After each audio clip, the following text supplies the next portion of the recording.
Hey, shalom, shalom, shalom lakam, which is peace unto you all. Hi, Rob Tawab La Atam, Za'achikam Yawaman Rachagadol Charlotte, which is good evening. This is your brother Yawam from the GMS camp in Charlotte. Nachamatam Kayah Malakatashamayim Kwa Rob. Repent ye for the kingdom of heaven is at hand. Call Layim La La Banawa Yahweh Bahasham Yahweh Shai.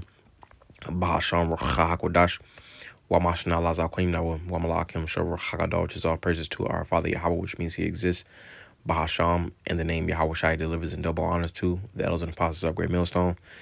This is an article on charlottestories.com, and the title is pretty much like blocked out, but pretty much they're getting rid of some of the lines, the bus lines, the public transit lines, with the public transit buses. All right, but nevertheless, continuing on into this article, it says one of the only public transit options connecting Rock Hill to Charlotte could soon disappear, in which Rock Hill is a city in the Charlotte metropolitan area.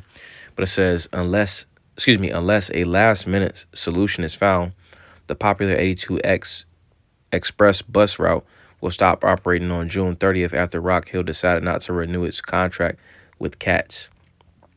The CATS system route runs from Rock Hill through Fort Mill and into Charlotte, providing a daily commute option for residents who work across the state line.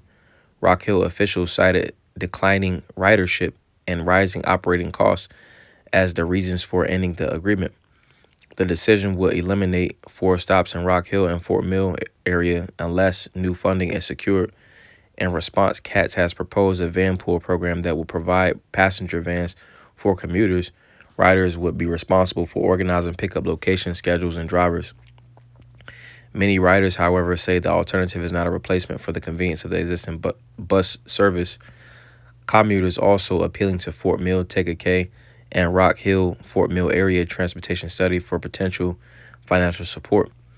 With June 30th deadline approaching, local leaders and transit officials continue searching for a way to keep the route alive. If no agreement is reached, the 82X's final run will mark the end of a decades-long transit connection between York County and Charlotte, in which, prophecies jumping off the pages. All right, ultimately, the bus route, they don't have the funding, to keep up with that specific route, So what that's going to do is that's going to keep people from working the jobs that they're already cutting, So we'll get a couple precepts. I don't want to Zaza Banaya Paulos with us. This is a beautiful edification through the spirit. So we'll start with Isaiah the 19th chapter, and we'll go down to verse 15. And it says, neither shall there be any work for Egypt, which I'm going to start from verse 1 and then skip down. But it says, the burden of Egypt, behold, the Lord rideth upon a swift cloud, and shall come into Egypt, and the idols of Egypt shall be moved at his presence, and the heart of Egypt shall melt in the midst of it. All right, in which that burden, it goes into the Hebrew word mash'ah.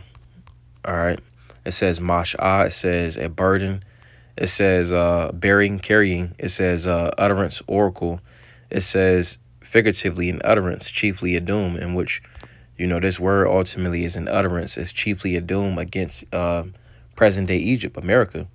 All right, in which Egypt ultimately represents the house of bondage, as pursuant to Exodus, the 20th chapter and the 2nd verse. All right, because ultimately, we're here in captivity. All right, you so-called Negroes, Latinos, Native Americans, West Indians, Haitians, and Israelite foreigners are ultimately captive, all right, in the land of our enemies. All right. But it says, the burden of Egypt, behold, the Lord rideth upon a swift cloud, in which the Lord Yahweh, is dispatching his son Yahweh Shai on the Father's ship, all right, to do 2 things, ultimately for deliverance and destruction. All right, the deliverance of the elect of the nation of Yashar Alam, all right, with the destruction happening to 2/3 in the heathen. It says, and shall come into Egypt, and the idols of Egypt shall be moved at his presence, in which, is starting with this word, you see, because prophecy is spreading out throughout the planet Earth. All right. And it says, I'm going to read it again. It says, the Lord rideth upon a swift cloud and shall come into Egypt, and the idols of Egypt shall be moved at his presence, in which this word is ultimately exposing, all right, because people once confided in different confidences, i.e., these different ways of life, all right, different religions, different lifestyles, so on and so forth. All right, but those things are being shown to be of no avail. All right, they're ultimately in a state of being confounded. All right, I'm going to get a quick precept. This is Psalms chapter 97, And we'll get verse 7, and it says, "Confounded be all they that serve graven images, that boast themselves of idols, worship him all ye powers." So when you get this word for confound, all right, it says bawash, and it says to put to shame, be ashamed, be disconcerted, disappointed.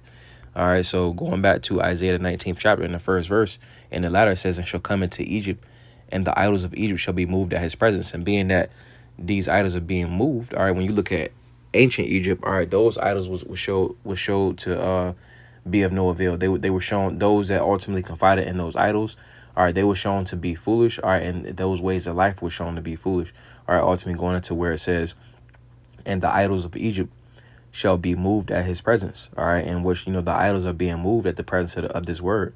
It says, "And the heart of Egypt shall melt in the midst of it," so that American dream, all right, that mindset. Let me get this word for heart. And it says, this is the Hebrew word for heart, and it says lab or labab, and it says inner man, will, heart, soul, understanding. So the inner man of America, is ultimately is being is ultimately melting. All right, it's being dissolved. All right, the soul of this place is being dissolved. Because the American dream, and that old way of life. All right, that's vanishing. All right, it says mind, will. All right, the will of this place is being touched. Nobody has the willpower ultimately to even live after that old way of life. Because the Lord ultimately is doing a role reversal. All right, and ultimately, the status that people once had, the positions, and the different confidences that they ultimately was able to hide behind, all right, those things are being stripped away, all right, and prophecy is what's being made manifest. All right, it says determination, it says conscience, it says heart of moral character. All right, so what ultimately made this place so-called great, all right, that mindset is being stripped away. All right, I'm gonna get this word for melt, and it says melt, masas, all right, to dissolve, to waste away, to vanish, drop off, to faint, grow fearful.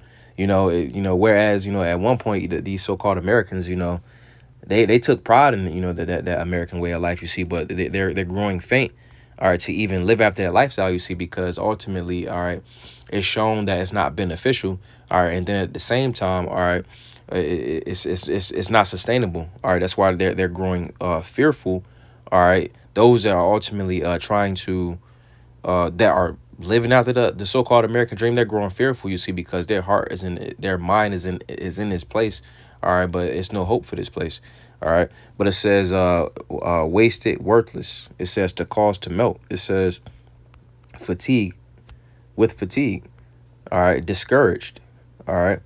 So ultimately, reading this back again, it says, "And the heart of Egypt shall melt in the midst of it." So that inner man is being discouraged for those that are ultimately, living after the ways of America, Babylon the Great. All right, but skipping down, because what ultimately was what was one of the things that this place has confided in. All right, it confided in the commerce, the business. All right, this is Isaiah 19 and verse 15. It says, "Neither shall there be any work for Egypt, which the head or tail, branch or rush may do." And it's nothing that ultimately this place can do. They can come out with the stimulus packages. They can say, oh, well, they got this many jobs, so on and so forth. All right, but ultimately, it's not. It's always going to be the monkey wrench, and that monkey wrench is going into prophecy. Because things are happening on a macro scale. But then you have things that are happening on a micro scale, i.e., that whole bus situation. Because those that ultimately that was their way of transportation. Now they got to find some other way of transportation from Rock Hill to Charlotte, which that's roughly like 40 minutes, depending on where someone was at. But people ultimately they worked in the Charlotte metropolitan area, but being that way of transportation is being taken away, hey, well, that's jobs that's ultimately going to be lost. So let's also get this. We'll get Second Esdras chapter 16 and let me see.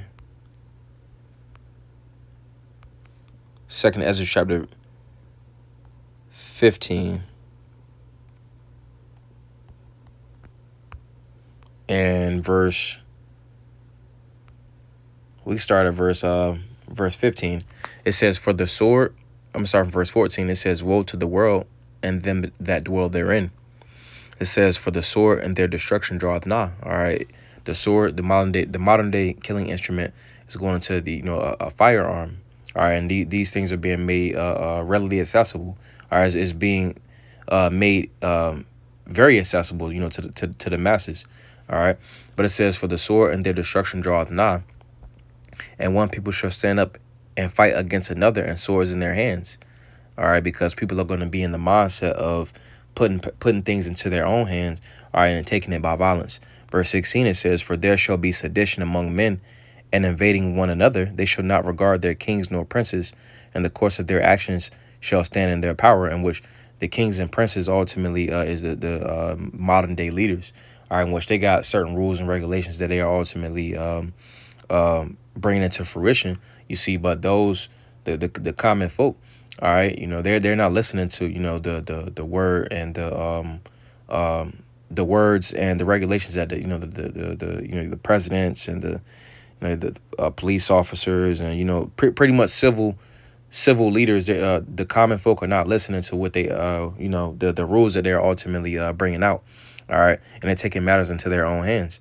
It says, a man shall desire to go into a city and shall not be able. And that's we got a clear cut example, with the thing with the whole with the public transit. All right, people it's already being placed, okay, on different fronts. Okay, those that have older vehicles, all right, they don't, after a certain amount of time, they no longer sell the parts for those older vehicles. All right, so that's putting a strain on those vehicles, and eventually they'll just be, pretty much those vehicles will be broken down. All right. And that's going to place people to where they got to go and get those electric vehicles, but people can't afford those. All right. And then those that don't have licenses and so on and so forth, they use public transit. All right. But the public transit, is being put into a place to where, they're taking out routes. All right. And people are just going to be stuck. They're going to be landlocked. All right. And that's going to create more and more attention. All right. So continuing on, it says, for because of their pride, the city shall be troubled, the houses shall be destroyed, and men shall be afraid. It's going to be a time to where, again, as for so long, people was able to, hide behind the confidences of, how America was pretty much ran, you see, but everything is going back to its true estate. All right. And before it goes back to its true estate, all hell has to break loose. All right. This is Proverbs 21 and verse 29. It says, a wicked man hardeneth his face, but as for the upright, he directeth his way. All right, reading this in the NLT, it says, the wicked bluff their way through, but the virtuous think before they act. You see, so at a certain point in time, people was able to, being that they was operating in, I'm gonna read this again. It says, for because of their pride, the city shall be troubled, the houses shall be destroyed, men shall be afraid. So people developed a certain type of pride, confiding in the benefits and the allotments of the mindset of America, Babylon the Great, i.e., being that they wasn't judged, all right, on the spot, all right, being that America is a place to where, people can just live how they want, are they able to operate in that pride, and they're able to put on that bold face, you see, but being that prophecy is what's on the forefront, all right, they no longer can, bluff their way through, you see. So reading this again, Proverbs 21 and 29, it says, a wicked man hardeneth his face, but as for the upright, he directeth his way. All right. So, and being that the wicked individuals was able to bluff their way through, well, they're not going to be able to bluff their way through, with prophecy, you see. But with the elect, ultimately, scriptures say that wisdom causeth the man's face to shine, and the boldness of his face shall be changed, So the upright, the elect, ultimately is directing their way, all right, in righteousness, all right, and those that are ultimately putting righteousness at the forefront, the Lord is ultimately, guiding the elect, all right, and growing them as these days continue to go on, all right. But going back, it says, for because of their pride, the city shall be troubled, the houses shall be destroyed, and men shall be afraid. The toughest men in these times right now, they're going to be afraid, you see, because they're not going to have anything to have any confidence in. All right, verse 19, it says, a man shall have no pity upon his neighbor, but shall destroy their houses with the sword, and shall and spoil their goods because of lack of bread and for great tribulation. Prophecy is what's on the forefront. You see, so all those confidences, all those so-called benefits are being stripped away. All right, and everybody has to look forward to prophecy. All right, so I'm gonna get one more, and that'll be it. But this is Second Esdras chapter 9, and we'll get verse 1. It says, he answered me then and said, measure thou the time diligently in itself, and when thou seest part of the signs past which I have told thee before. All right, which how we measure the time diligently is taking the measuring stick, which is the scriptures, and lining it up with current events. All right, that ultimately tells us what time that we're in. Verse 2, it says, then shalt thou understand that it is the very same time when the highest will begin to visit the world which he made. Therefore, when there shall be seen earthquakes and uproars of the people in the world, then shalt thou well understand that the Most High spake of those things from the days that were before thee, even from the beginning, because the end was prophesied from the beginning. It says, for like as all that is made in the world had the beginning and an end, and the end is manifest. The end is manifest. All right, manifest, the etymology where it derives from, manifest, the M-A-N-I part, or the M-A-N part, if I'm not mistaken, that ultimately goes into the Latin word manus, which means the hand. All right, manual. All right, manifest.